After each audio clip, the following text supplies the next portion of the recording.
하이브리드 3.0 교회 2023년 11월 19일 주일 예배 함께하는 모든 분을 축복하고 환영합니다. 오늘도 우리의 창조주 되시는 주님 앞에 우리의 마음을 다해 예배하고 또 주님의 말씀으로 우리의 삶을 새롭게 하는 시간 될 수 있기를 바랍니다. 시간과 공간을 초월하시는 우리 주님께서 우리 모두를 그 품에 안아주시고 참된 예배자로 세워주실 것을 믿습니다. 이제 말씀과 함께 예배자의 자리로 나아갑시다.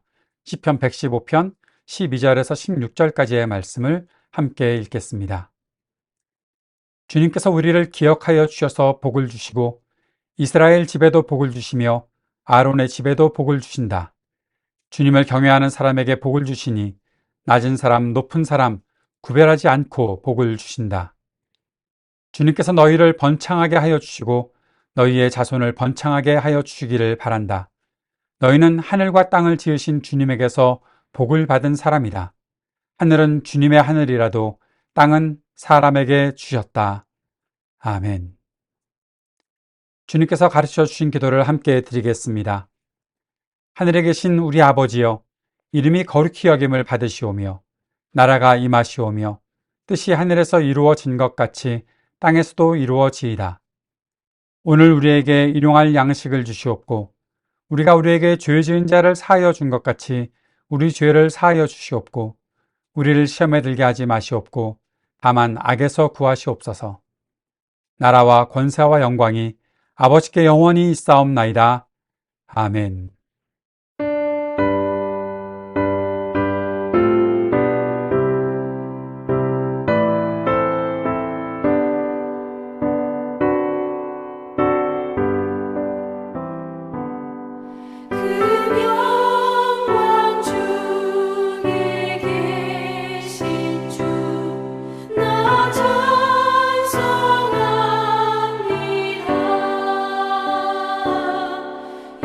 영원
오늘의 말씀은 시편 119편 169절에서 176절까지의 말씀입니다.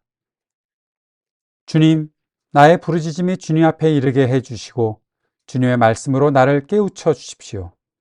나의 애원이 주님께 이르게 해주시고 주님께서 약속하신 말씀대로 나를 건져 주십시오. 주님께서 주님의 율례들을 나에게 가르치시니 내 입술에서는 찬양이 쏟아져 나옵니다. 주님의 계명들은 모두 의로우니 내 혀로 주님께서 주신 말씀을 노래하겠습니다.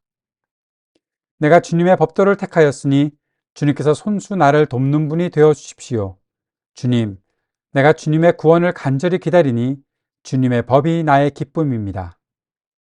나를 살려주셔서 주님을 찬양하게 해주시고 주님의 규례로 나를 도와주십시오. 나는 길을 잃은 양처럼 방황하고 있습니다. 오셔서 주님의 종을 찾아주십시오. 나는 주님의 계명을 잊은 적이 없습니다. 아멘. 지난 한 주간 우리는 시편 119편 말씀을 라이트 앤 딜라이트를 통해서 묵상했습니다.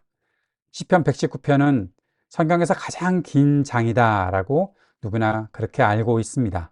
176절까지, 오늘 읽었던 본문 176절까지의 본문을 가지고 있는 장이니 성경에서는 가장 긴 장으로 여겨지지요. 처음에 119편을 시작하면서 여러분께 설명드렸던 것처럼 시편 119편도 알파벳시인데 히브리어 알파벳 22글자가 이 안에 모든 절들을 구성하고 있는 것을 보게 됩니다. 22글자 그 알파벳 한자 한자가 하나당 8글자씩 되어 있어서 8절씩, 그래서 22절이 되어 있으니 176절까지고, 오늘 우리가 읽은 169절부터 176절이 바로 히브리어 알파벳의 제일 마지막에 나오는 그 글자가 각 절마다 시작되는 것을 보게 됩니다. 물론 히브리어를 알아야 알 수 있겠죠. 중요한 것은 이것입니다. 왜 시편 이 시인이 이렇게 시를 지었을까 하는 것입니다. 가장 중요한 포인트는 각 절마다 하나님의 말씀, 그 성경에 대한 율법, 또 계명, 율례, 규례 등등 그 말씀을 표현하고 있는 단어들이 각 절마다 다 포함되어 있다는 것입니다. 그리고 히브리어의 알파벳을 가장 맨 처음에 쓰면서 8개씩, 8절씩 해서 176절을 구성하고 있다. 왜 그랬을까 하는 그런 질문이 떠오르게 되는 것이죠. 왜 이 긴 장을 그렇게 길게 하나님 말씀을 찬양하고 하나님 말씀을 높여드리고 그 말씀이 의미하는 것이 무엇인지, 그 말씀을 통해 우리의 믿음의 삶이 어떻게 살아가야 하는 것인지를 왜 그렇게 길게 기록했을까 하는 그런 질문을 하게 됩니다. 시편의 알파벳 C를 보면서 몇 번 말씀드렸던 것처럼 분명한 의도는 거기에 있다 생각합니다. 하나님께서 우리에게 주신 그 모든 언어를 가지고, 그 말의 모든 언어를 가지고 하나님의 말씀을 높여드리고 싶다라는 것이죠. 그 언어가 다 하나님을 향한 것이었으면 좋겠다. 그리고 오늘 특별히 읽었던 119편에 이 하나님 말씀에 대한 찬양, 하나님 말씀을 높여드리는 것을 통해서 내가 가지고 있는 이 모든 언어가 바로 하나님의 말씀을 듣는 데 사용되고, 그 하나님의 말씀을 전하는 데 사용되고, 그 하나님의 말씀을 찬양하는 데 사용되었으면 좋겠다라는 그 마음을 표현하고 있는 것이다 라고 생각하면 이 시편 119편을 이해하는 것에 상당한 부분을 우리가 잘 이해하고 넘어가는 것이 아닐까 생각하게 됩니다. 그런데 그렇게 하는 이유, 그 목적이 어디에 있을까요? 내가 하나님의 말씀을 높여드린다. 그래서 나에게 어떤 유익이 있고, 내가 하나님의 말씀을 깊이 생각하고 묵상한다. 그래서 나에게 어떠한 일들이 일어나는가? 그 일들을 우리가 잘 생각해 볼 수 있어야 하는데, 오늘 우리가 읽었던 169절부터 176절까지의 그 결과들을 하나씩 볼 수 있는 장면이 등장하고 있습니다. 169절, 170절 계속 이어지는 이것을 통해서 그동안은 하나님 말씀을 내가 높여드리기만 했는데 이 높여드리는 것과 함께 무엇인가 나타나고 있다는 것을 알 수 있게 되죠. 그것이 무엇인가요? 왜 그런 일들이 여기에 나타나고 있는가? 그리고 그 목적이 무엇인가? 우리가 살펴보았으면 좋겠습니다. 먼저 169절을 읽어보면 주님 나의 부르짖음이 주님 앞에 이르게 해주시고 주님의 말씀으로 나를 깨우쳐 주십시오. 무엇인가 힌트를 발견하셨습니까?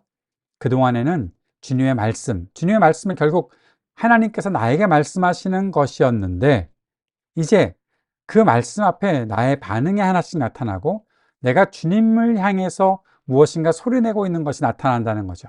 169절에서 나의 부르짖음이 주님 앞에 이르게 해주시고, 그리고 주님의 말씀으로 나를 깨우쳐 주십시오. 내가 주님께 부르짖고 있습니다. 그 부르짖음이, 나의 소리가 주님을 향해 나가고 있습니다. 그리고 하나님 말씀이 나를 깨우쳐 주고 있습니다. 170절에도 나의 애원이 주님께 이르게 해주시고 주님께서 약속하신 말씀대로 나를 건져 주십시오. 나의 애원, 내가 주님께 구하는, 간절히 구하는 그것이 주님께 이르게 해주시고 주님의 약속하신 말씀대로 나를 건져 주십시오. 주님의 구원의 그 말씀을 듣기 원합니다. 내가 주님께 간절히 부르짖고 있지 않습니까? 내가 간절히 소망하고 있지 않습니까? 그러니 나를 구원해 주십시오.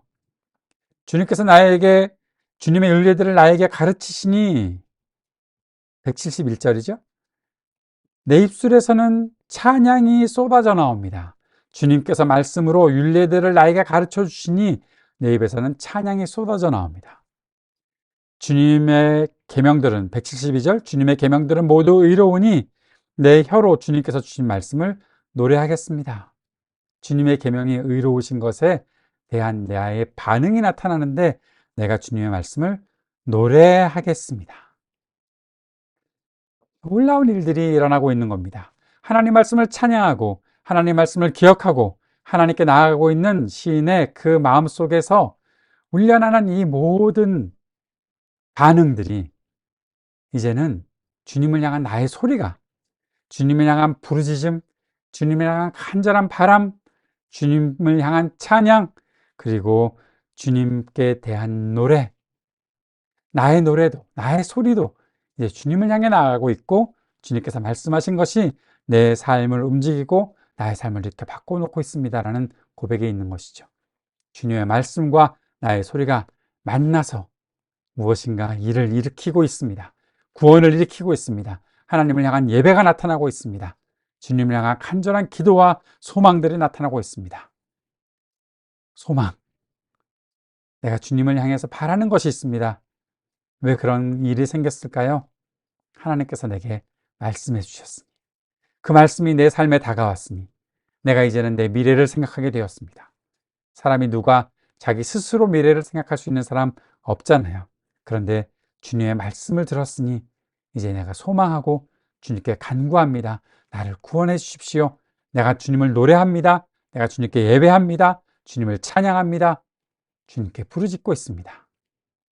부르짖는다는 것은 대상이 있다는 것을 말합니다.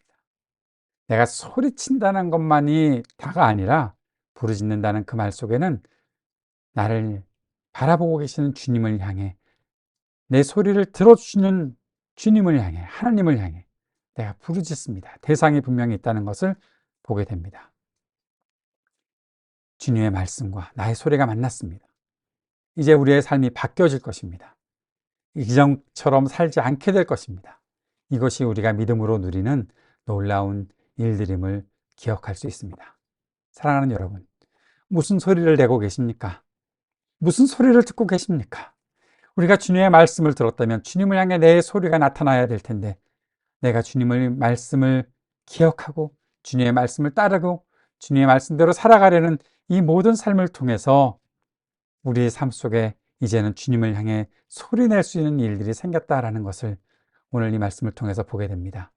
이 놀라운 일을 우리가 경험하고 있는 것입니다. 173절 말씀을 보십시오. 내가 주님의 법도를 택하였으니 주님께서 손수 나를 돕는 분이 되어주십니다. 이제 내가 주님을 향한 반응이 있습니다. 주님의 법도를 택합니다. 주님의 말씀을 택합니다. 주님의 돕는 그 일들을 경험하게 됩니다.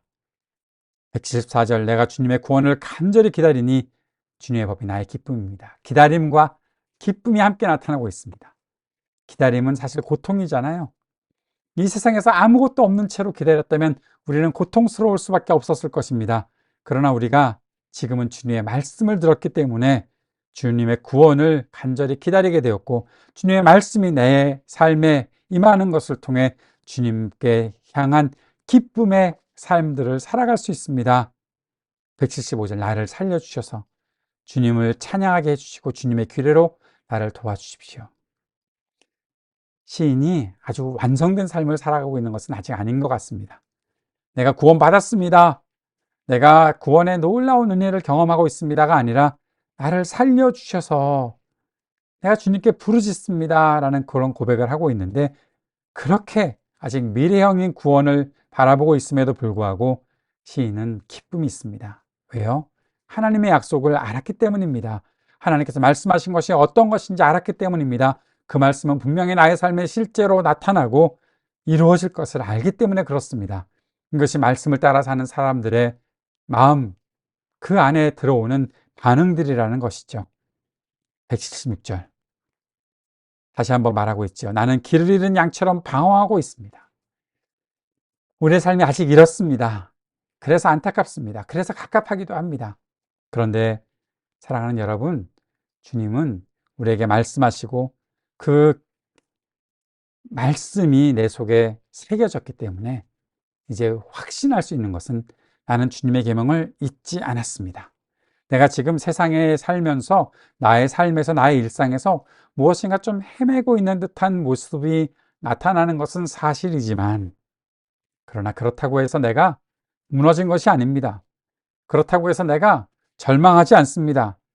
주님이 나를 찾아주시고 주님이 나와 함께 하시기 때문에, 그 말씀을 내게 들려주셨기 때문에, 그 말씀을 나의 마음 속에 새겨주셨기 때문에 내 기억 속에는 때로는 가물거릴 수도 있고, 나는 그 주님의 말씀이 잘 생각이 나지 않는다라고 핑계댈 수 있겠지만, 그러나 내 마음에 새겨주신 하나님의 말씀은, 그 계명은 나에게 잊혀지지 않습니다. 잊을 수가 없습니다. 하나님의 말씀인데 내가 어찌 잊겠습니까? 그 말씀을 잊지 않으니 오늘도 그 말씀대로 살아가고 있습니다. 주님, 방황하고 있는 것 같은 나의 인생이지만, 그러나 나를 찾아오실 주님을 내가 알기에 내가 좌절하지 않고 절망하지 않고 여기서 멈추지 않고 또 다시 한번 용기 내어 살아갈 것입니다. 그렇게 고백하고 있는 시인의 고백을 보게 되는 것이죠. 176절까지의 이 긴 시가 하나님 말씀이 내 안에서 어떻게 역사하고 있는지를 나타내고 있었고, 그 말씀 때문에 내가 주님을 더 간절히 사모했고, 주님 때문에 내가 지칠 정도로 주님을 향해 그렇게 부르짖었고 눈이 빠지도록 기다리고 있었는데, 결국 그 말씀은 내 안에서 사실로 나타날 것이고, 하나님은 그 약속된 말씀대로 나에게 역사하실 것이니 나는 오늘도 실망하지 않고 방황하는 것 같이 긴 인생길을 살아가지만, 그러나 주님, 나를 찾아오실 것을 내가 믿습니다 라고 고백하는 시인의 고백을 우리가 보게 되는 것입니다. 사랑하는 여러분, 이 말씀 붙잡고 살아갑시다. 이 말씀대로 살아갑시다. 이 말씀 마음속에 깊이 품고 살아갑시다. 하나님 말씀이 우리 안에서 역사하실 때 놀라우신 그 역사가 우리에게 나타날 것을 기대합시다. 그렇게 살아가는 우리에게 주님께서 기쁨의 노래들을 부르게 하실 것이고, 하나님과 소통하는, 하나님의 소리와 내 소리가 만나는 이 소통의 길을 열어주셔서 나의 기도도 더 힘있게 만들어 가실 것입니다. 이러한 놀라운 복을 누리는 저와 여러분의 삶이 될 수 있기를 간절히 축복합니다. 사랑하는 주님, 오늘도 말씀하시는 주님을 우리가 경험하고 주님의 말씀 붙잡고 또 하루 살아가기 원합니다. 한 주간의 삶을 주님께서 붙잡아 주시고 또 우리 남은 인생을 붙잡아 주셔서 주님 말씀 따라가는 하나님의 백성들 되도록 인도해 주옵소서. 예수님 이름으로 기도드립니다. 아멘.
말씀이신 그리스도께서 우리와 늘 함께 하심을 믿고 그 믿음을 선포하며 서로를 축복하는 시간 갖도록 하겠습니다. 그리스도 우리 앞에 계셔서 우리를 늘 좁고 바른 길로 이끄소서. 그리스도 우리 곁에 계셔서 우리 손을 붙드시고 용기를 주소서. 그리스도 우리 아래에 계셔서 우리가 넘어질 때 받으시며 희망 잃지 않게 하소서. 그리스도 우리 위에 계셔서 우리 일상의 모든 순간을 거룩하게 하소서. 그리스도 우리 안에 계셔서 우리가 그리스도의 열매를 맺게 하소서. 성삼위 하나님, 항상 우리와 함께 처음과 같이 지금도 그리고 영원히. 아멘. 오늘도 예배 함께 해주신 모든 분을 축복합니다. 주님의 말씀을 따라 사는 큰 은혜가 우리 삶에 넘쳐나기를 바랍니다. 한 주간의 삶도 건강하게 그리고 행복하게 살아가는 여러분 되시기를 간절히 기도합니다.